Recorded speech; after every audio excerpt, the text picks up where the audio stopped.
আসসালামু আলাইকুম ওয়া রাহমাতুল্লাহি ওয়া বারাকাতুহু। প্রিয় সম্মানিত ভিউয়ার্স, কাছে কিংবা দূরে দেশ ও প্রবাস, আশা করি যে যেখানে আছেন ভালো আছেন এবং সুস্থ আছেন। চলে আসলাম নতুন আরেকটা এপিসোড নিয়ে। সোমবার সকাল সকালে ওদেরকে খাইতে দিয়েছি, 8টার মধ্যেই ওদের সকালের খাওয়া শেষ করে দিলাম। ওই যে আমার নতুন গরুটার জন্য 4 রকমের আইটেম দেওয়া আছে এখানে। তার মধ্যে একটা মিস্টেক হয়ে গেছে, 5 রকম। এখন খুদের ভাতটা নেই, ভুসি, মিটমোড়, নারিশ, ধানের কুড়া আর আছে খোল, 3টার মিশ্রণে ওদেরকে খাইতে দেবো সকালে। আর বাকি 2টাকে খাদ্যর সাথে মিশিয়ে দেওয়া হয়েছে, গুঁড়া ভুসি সবগুলো দিয়ে আপনার ঘাস খড়ের সাথে মাখাইয়া দিছি। ওগুলো ওই আবার ফের একটু নবাব আছে, ভালো মন্দ ছাড়া খায় না। সকালবেলা একটু অল্প পরিমাণ খড় ঘাস খাইছে, এখন দানাদার দিব। এই দানাদার গুঁড়ি খায়, তোর খাবে তাই তার জুলুম, খুব কষ্ট করে খায়। তো আচ্ছা, সাথে থাকুন। আর আমার যেহেতু ক্যামেরাম্যান নাই, আমি দানাদার খাবার তোকে দিচ্ছি, তারপর বাকি কথা বলতেছি। ওকে খাবার দেওয়া হয়ে গেছে, সকালের নাস্তা শুরু হয়ে গেছে।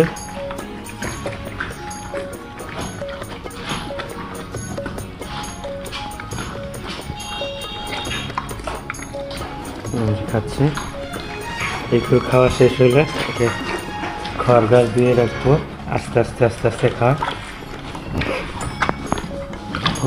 আমাদের সুন্দরী খড় ভুসি, গুঁড়া ভুসি, খোল সবগুলো দিয়ে মাখাইয়া দিয়েছিলাম, সুন্দরী খাচ্ছে। এই যে আমাদের পেটক, ছোট পেটকও খাওয়া প্রায় শেষের মধ্যে করে ফেলছে, চেটে পুটে খাবে একদম। আর দেখুন কী পরিমাণ খাইছে, খাওয়া বল হয়ে গেছে। আর এমনিতেও আলহামদুলিল্লাহ 7 মাস ছেলে কনসিভ আছে এখন।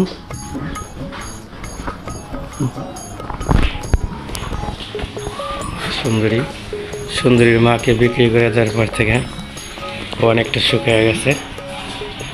মায়ের দুধ খায় নাই, অথচ তারপরে মায়ের সাথে থাকছে, গ্রোথটা ভালো ছিল। আমাদের নতুন অতিথি, আজকে সোমবার, 12 দিন 13 দিন চলে আনা হয়েছে। আমার পর একটু শুকিয়ে গেছিল, কাবু হয়ে গেছিল, 3 দিন 4 দিন ভালো খাচ্ছিল না, এখন মোটামুটি একটু করে খাচ্ছে। শুকনা দিলেও খায় না, গুঁড়া ভুসি সবগুলো ফিট দিয়ে আমার শুকনা দিলেও খায় না, আবার পানি দিয়ে মাখায় দিলেও খায় না। তো এখন আল্লাহর রহমতে একটু একটু খাওয়া ধরতেছে, খাচ্ছে, প্রায় শেষের মতো করে ফেলছে। যাক আলহামদুলিল্লাহ, ওদের জন্য দোয়া করবেন, ওরা যেন সবসময় সুস্থ থাকে। তো আজকের ভিডিও ছিল আমার গরুর ভিডিও। আর এর মাঝে একটা কথা বলে এর এক সম্পর্কে, নতুন যারা দীর্ঘদিন ধরে গত 2 বছর 3 বছর ধরে যেতে চাচ্ছেন, যেতে পারতেছেন না, তাদের জন্য এখনই সুবর্ণ সুযোগ। কারণ ইরাকের কলিং চালু হয়েছে, লিগেলভাবে লোক নিচ্ছে এবং মালিকানা ভিসা, ফ্রি ভিসা লোক নিচ্ছে। এখানে বর্তমান রেট হচ্ছে 7 লক্ষ টাকা, 6.5 লক্ষ টাকা, 7 লক্ষ টাকা সর্বোচ্চ, 7.5-7-এর উপরে কেউ যাবেন না।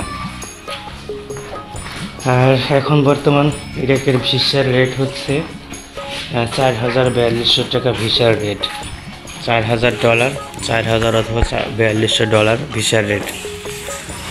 তো 7 লাখের উপরে কেউ কিছুতেই যাবেন না। 6 লাখ, 6.5 লাখ, 7 লাখ, 7.5 লাখ, 8 লাখ, 9 লাখ, যে যাই চাক না কেন ভিসা রেট কিন্তু অত হয় নাই। তো ভালো থাকবেন সবাই, সুস্থ থাকবেন। দেখা হচ্ছে আবার নতুন কোনো ভিডিওতে। আসসালামু আলাইকুম ওয়া রাহমাতুল্লাহি ওয়া বারাকাতুহু। ফি আমানিল্লাহ।